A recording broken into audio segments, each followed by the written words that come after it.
Hello students, कैसे हो आप सब। मेरा नाम है दीपक और आप देख रहे हो हमारा छोटा सा चैनल साइंटिया फिजिका। तो पिछली वीडियो में हमने व्हीटस्टोन ब्रिज प्रिंसिपल किया था। जिन्होंने वो वीडियो नहीं देखी पहले वो वीडियो देख लीजिए, क्योंकि आज हम करने वाले हैं मीटर ब्रिज या स्लाइड वायर ब्रिज, जो व्हीटस्टोन ब्रिज की ही एप्लीकेशन है। ये एक प्रैक्टिकल एप्लीकेशन है। ठीक है, प्रैक्टिकली हम क्या करते हैं, अननोन रेजिस्टेंस की वैल्यू फाइंड करते हैं थ्रू मीटर ब्रिज। ओके, तो व्हीटस्टोन ब्रिज से ही मीटर ब्रिज निकला है। तो कैसे निकला है वो हम देखेंगे।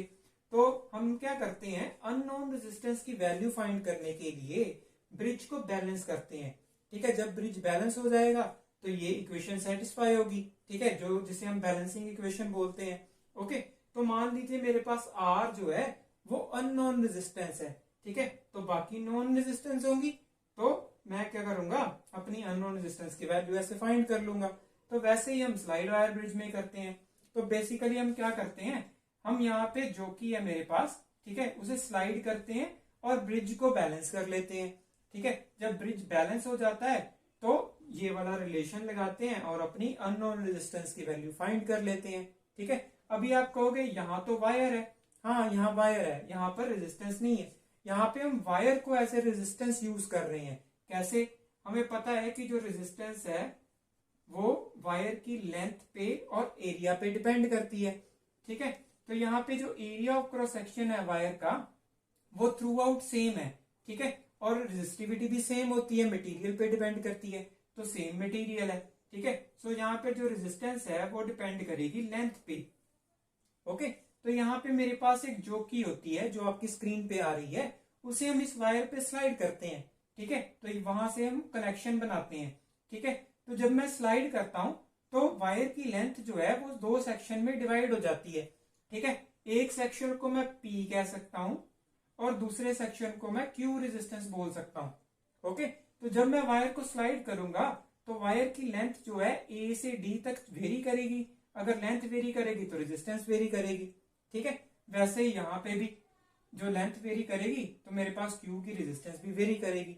अभी मेरे पास जो वायर है उसका मुझे बेनिफिट क्या है, क्यों मैंने रेजिस्टेंस की बजाय एक वायर को लगाया हुआ है। ये क्वेश्चन पूछने आपको जरूरी है, जो बच्चे मिस कर जाते हैं।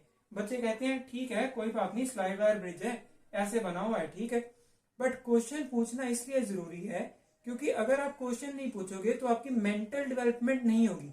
आपको पता ही नहीं चलेगा कि इसके बिहाइंड जो है वो रीजन क्या है।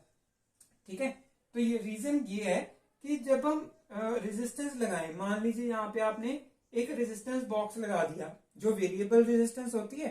ठीक है, जिसे हम वेरी कर सकते हैं, वेरी करके मैं ब्रिज को बैलेंस कर सकता हूँ।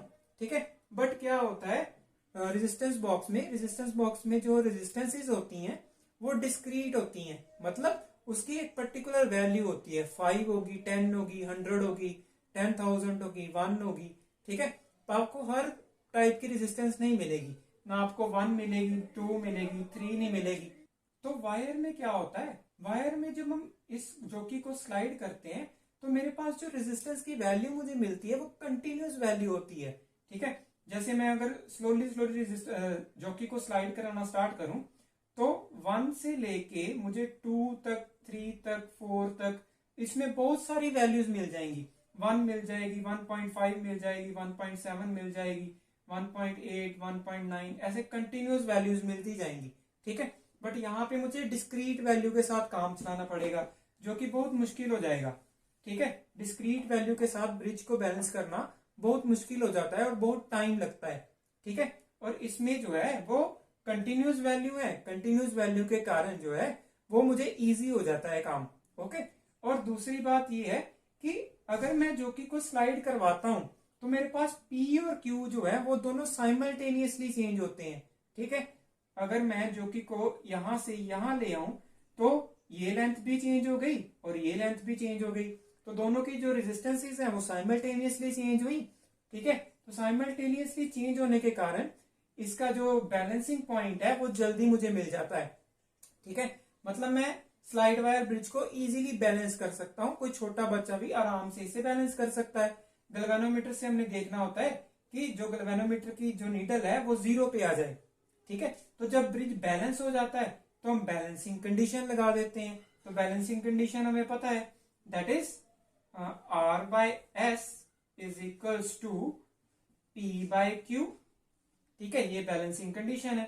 ठीक है, तो मैं देख लूंगा कि किस लेंथ पे ये बैलेंस हुआ है। तो मैं मान लेता हूं D पॉइंट पे जो ब्रिज है वो बैलेंस हो जाता है और लेंथ है L और यहाँ पे लेंथ है 100 माइनस L। ठीक है, तो जब मैं P Q खोल के लिखूंगा तो मेरे पास क्या आएगा, रो L बाय A और Q की जगह क्या आएगा, रो 100 माइनस L बाय A। ठीक है, तो मेरे पास क्या आ जाएगा यहाँ पे L बाय 100 माइनस L। ठीक है, तो अगर मुझे R की जगह मैंने अननोन रेजिस्टेंस लगाई हुई है, ठीक है, तो मेरे पास क्या आ जाएगी value 100 minus L into S। ठीक है, तो ये मेरे पास फॉर्मूला आ जाएगा। अगर R की जगह जो है वो मैंने अननोन रेजिस्टेंस लगाई हुई है, अगर मुझे S की जगह मैंने लगाई हुई है तो क्या आ जाएगा, that is 100 minus L by L into R। तो ये मेरे पास इक्वेशन बन जाएगी। ठीक है, तो आपको देखना है कि आपने किस सेक्शन में आपने अननोन रेजिस्टेंस अपनी लगाई हुई है, तो आपको आराम से अननोन रेजिस्टेंस की वैल्यू पता चल जाती है। ओके, जो वायर है वो हम अलॉय लेते हैं। ठीक है, कोई अलॉय लेते हैं, अलॉय इसलिए लेते हैं क्योंकि जब हम जॉकी को स्लाइड करते हैं जल्दी जल्दी, अगर कोई जल्दी जल्दी स्लाइड कर दे तो फ्रिक्शन के कारण टेम्परेचर इंक्रीज कर सकता है और वायर की रेजिस्टेंस जो है चेंज हो सकती है। इसलिए हम अलॉय को प्रेफर करते हैं कि अगर टेम्परेचर इंक्रीज हो भी जाए तो रेजिस्टिविटी जो है वो इतनी वेरी ना करे। ठीक है, क्योंकि हमने पढ़ा था कि अलॉय की जो रेजिस्टिविटी है वो जल्दी वेरी नहीं करती छोटे टेम्परेचर्स पे। ओके, तो इसलिए हम यहाँ पे एक अलॉय स्टैंडर्ड रेजिस्टेंट वायर लेते हैं। ओके, पता चल गया आपको। तो इसका कुछ न्यूमेरिकल करते हैं। ये मेरे पास एक आसान सा न्यूमेरिकल है जिसमें उसने बोला हुआ है कि ये रेजिस्टेंस 15 की है और ये 10 की है। ठीक है, आपने देखना है जो ब्रिज है वो बैलेंस्ड है, आपने फाइंड करना है कि AD की वैल्यू कितनी है। ठीक है, AD की लेंथ कितनी है, तो मैं ऐसे बोल देता हूं इसकी L लेंथ है और जो DB की लेंथ है वो कितनी हो जाएगी 100 माइनस L। तो मुझे L फाइंड करना है। ठीक है, तो ये L फाइंड करना इजी ही है। ठीक है, तो कैसे फाइंड करते हैं, बैलेंसिंग कंडीशन लगा के। तो 15 by 10 is equals to L by 100 minus L। तो यहां से आप L इजीली फाइंड कर सकते हैं, that is 1.5 into 100 minus L is equals to L, that is 150 minus 1.5 L is equals to L, that is 150 is equals to 2.5 L। इसको इधर ले गए। ठीक है, तो L की वैल्यू क्या आ जाएगी 150 बाई 2.5। इसे कट करोगे तो आपके पास 60 सेंटीमीटर जो है वो L की वैल्यू आ गई। ओके, तो ये इजी सा न्यूमेरिकल था जो मैंने आपको करवाया है। इससे आगे हम दो न्यूमेरिकल और करेंगे थोड़े डिफिकल्ट लेवल के। ओके, पर पहले मैं आपको बता दूं, डिफिकल्ट लेवल से जाने से पहले आपको न्यूमेरिकल को पढ़ना जरूरी है। ठीक है, अगर आपको न्यूमेरिकल को पढ़ना नहीं आता, उसे समझना नहीं आता, तो आप न्यूमेरिकल नहीं निकाल सकते। ओके, तो चलिए हम अगला न्यूमेरिकल करते हैं और वो भी मैं आपको तरीका बताऊंगा कि कैसे जो है स्टेटमेंट से न्यूमेरिकल को सॉल्व कर लिया जाता है। तो चलिए अगला न्यूमेरिकल करते हैं। ये एक एनसीईआरटी का न्यूमेरिकल है। ठीक है, तो पहले आप स्टेटमेंट पढ़िए, आपकी स्क्रीन पे स्टेटमेंट आ रही है, that is in a metre bridge figure this. तो ये फिगर दी हुई है आपको। ठीक है, The null point is found at a distance 33.7 centimetre from A। ठीक है, तो बोला गया है A से जो नल पॉइंट है वो 33.7 सेंटीमीटर पे है। ठीक है, नल पॉइंट का मतलब है कि जब ब्रिज बैलेंस हो गया है। ठीक है, तो वो जो है डिस्टेंस जो है 33.7 सेंटीमीटर पे है। ओके, तो ये हमने देख लिया फर्स्ट स्टेटमेंट तक। ओके, आगे बढ़ते हैं। तो आगे उसने कहा है if now A resistance of 12 ohms is connected in A parallel with S। ठीक है, अगर मैं S के पैरेलल में एक रेजिस्टेंस लगा दूं, दैट इज 12 ohms की अगर रेजिस्टेंस लगा दूं पैरेलल में, ठीक है, तो जो नल पॉइंट है वो चेंज हो जाता है और कहां चला जाता है 51.9 सेंटीमीटर पे चला जाता है। ठीक है, तो उसने कहा कि अगर मैं रेजिस्टेंस लगाऊं पैरेलल पे तो नल पॉइंट यहां चला जाएगा। मैंने कहा ओके। ठीक है, तो निकालने के लिए क्या कहा है, निकालने के लिए उसने कहा है कि डिटरमिन करो value of R and value of S. ठीक है, तो अभी हमने दोनों वैल्यू फाइंड करनी है, आर बी और एस बी। ठीक है, तो अभी दोबारा चलते हैं अपनी स्टेटमेंट पे। स्टेटमेंट से आंसर निकल जाएगा, आधा न्यूमेरिकल सॉल्व हो जाएगा। ठीक है, कैसे सॉल्व होगा? अभी मेरे पास दो वेरिएबल्स हैं। ठीक है, तो पहले जो मैंने न्यूमेरिकल निकाला था उसमें मुझे एक वेरिएबल था एल। ठीक है, बाकी सब मुझे पता थे। तो एक वेरिएबल के लिए एक इक्वेशन बहुत होती है।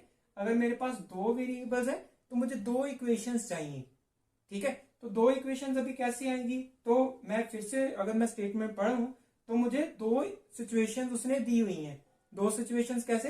अगर 12 ओम नहीं है तो नल पॉइंट 33.7 पे है। अगर 12 ओम्स है तो नल पॉइंट चेंज होके 51.9 सेंटीमीटर पे आ जाता है।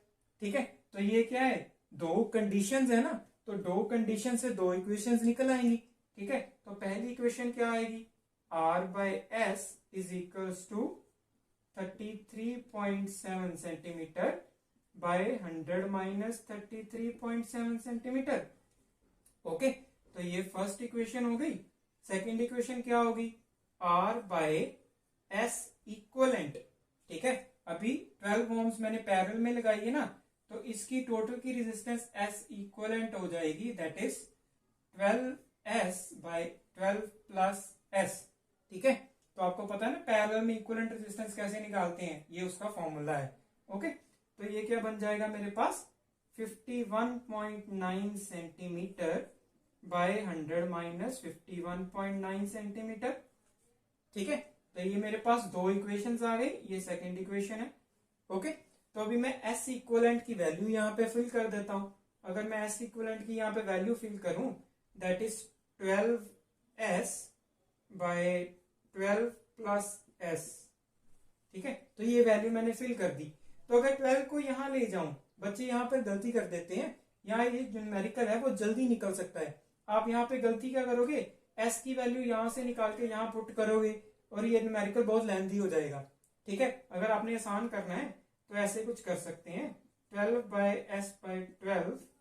ठीक है, आर बाय एस को अलग निकाल लीजिए। ठीक है, और यहाँ पे मेरे पास कुछ इस तरह सा बन जाएगा, और आर बाय एस की वैल्यू मुझे पता है यहाँ से, तो ये मैं डायरेक्टली फिल कर दूंगा यहाँ पे। तो मेरे पास क्या आएगा? 33.7 सेंटीमीटर बाय 100 माइनस 33.7। ठीक है, तो इससे मैं एस की वैल्यू आराम से निकाल सकता हूँ ना। ठीक है, तो अगर मैं यहाँ पे अलग अलग कर दूं तो ये मेरे पास यहाँ पे क्या आएगा? 1 प्लस 12 बाय एस। तो यहां से एस की वैल्यू आराम से निकल सकती है। अगर एस की वैल्यू यहां से निकल गई तो मैं यहां से आर की वैल्यू निकाल सकता हूं। ओके, तो आपको पता चला कैसे कैलकुलेशन को आसान करते हैं और स्टेटमेंट से न्यूमेरिकल निकलता है। ठीक है, अभी हम नेक्स्ट न्यूमेरिकल करते हैं। तो नेक्स्ट न्यूमेरिकल जो है वो सीबीएसई में भी आया हुआ है और आईआईटी के एंट्रेंस एग्जाम में भी आया हुआ है। ठीक है, तो अगर आपको स्टेटमेंट पढ़नी आती है तो ये बहुत इजीली आपसे सॉल्व हो जाएगा। ठीक है, तो स्टेटमेंट आपकी स्क्रीन पे है, आप पॉज करके स्टेटमेंट पढ़ सकते हैं और गैस कर सकते हैं कि इसको कैसे निकाला जा सकता है। ठीक है, तो चलिए देखते हैं। उसने कहा है कि एक रेजिस्टेंस जो है 2 ओम्स है, एक रेजिस्टेंस जो है एक्स है, जो मुझे पता करनी है, और कहा गया है कि एक्स जो है वो ग्रेटर देन 2 है। मैंने कहा ओके। ठीक है, तो उसने कहा जो ब्रिज है वो बैलेंस्ड है। मैंने कहा ओके। ठीक है, तो उसके बाद उसने कहा, क्या कहा? उसने बात कहा कि x और 2 को अगर रिप्लेस कर दें, मतलब x की जगह 2 ओम्स रख दें और 2 ओम्स की जगह x को रख दें। ठीक है, तो जो बैलेंसिंग लेंथ है वो 20 से इंक्रीज कर जाती है। ठीक है, 20 उसमें शिफ्ट आ जाता है 20 सेंटीमीटर का। ठीक है, तो फिर से 20 सेंटीमीटर में जब शिफ्ट आएगा तो फिर से जो ब्रिज है बैलेंस हो गया है। अभी x की वैल्यू निकालो। ठीक है, तो अभी मैं कहूंगा मुझे, मेरे पास l भी नहीं है और x भी नहीं है। ठीक है, बट मेरे पास दो कंडीशंस हैं, तो दो ही वेरिएबल्स हैं, तो मैं आराम से x और l की वैल्यू निकाल सकता हूं। ठीक है, तो ये जो चीज आपको दी हुई है that is x greater than 2 ohms, ये सिर्फ आपको डिस्ट्रैक्ट करने के लिए दी हुई है, इसकी ओर ध्यान नहीं देना हमने। ठीक है, तो हमें दो इक्वेशंस बनानी है, that is 2 by x is equals to l by 100 minus l। ये फर्स्ट इक्वेशन होगी। सेकंड क्या होगी? जब इंटरचेंज हो जाएगा तो जब इंटरचेंज होगा यहाँ पे x आएगा, यहाँ पे 2 ohms आएगा, तो यहाँ पे 20 से इंक्रीज कर जाएगा ये। ठीक है, तो जब 20 से इंक्रीज कर जाएगा, सॉरी ये डिक्रीज करेगा, ये इंक्रीज करेगा। ठीक है, तो लेंथ यहाँ पे इंक्रीज करेगी ना, लेंथ इधर से इंक्रीज करेगी तो इधर से डिक्रीज करेगी, तो ये आ जाएगा 80 माइनस एल। ठीक है, तो यहाँ पे क्या आ जाएगा, x by 2 is equals to L plus 20 by 80 minus L. ठीक है, तो इसे भी निकालने का आसान तरीका है। इसको अगर मैं उल्टा कर दूं तो मेरे पास क्या आ जाएगा, x बाय 2 की value that is 100 minus L by L is equals to L plus 20 by 80 minus L. ठीक है, तो जब आप इसे सॉल्व कर लोगे तो आपके पास L की वैल्यू क्या आ जाएगी, 40 सेंटीमीटर आ जाएगी आपके पास L की वैल्यू। ओके, जब L की वैल्यू आ गई आपके पास, यहां पुट कीजिए 40 सेंटीमीटर, तो 2 by x is equals to 40 by 60, x is equals to 2 into 60 by 40, 2 2 जा 4, 2 3 जा 6, तो x क्या आ गया मेरे पास, 3 ohms। ठीक है, तो 3 ohms मेरे पास x की रेजिस्टेंस आ गई जो 2 से ग्रेटर है। ठीक है, तो ऐसे हम न्यूमेरिकल्स को सोल्व करते हैं। न्यूमेरिकल को सोल्व करना इजी है। ठीक है, बस हम घबरा जाते हैं और हमें स्टेटमेंट को एनालाइज करना नहीं आता। ओके, जब आप स्टेटमेंट को एनालाइज करना सीख जाओगे प्रैक्टिस से, ठीक है, तो न्यूमेरिकल्स आपके लिए इजी हो जाएंगे। तो आज की वीडियो के लिए इतना ही। अगर आपको कोई क्वेरी है तो आप कमेंट सेक्शन में मुझे पूछ सकते हैं, और कोई भी सजेशन है न्यूमेरिकल्स के रिगार्डिंग वो भी आप मुझे कमेंट सेक्शन में दे सकते हैं। Thank you.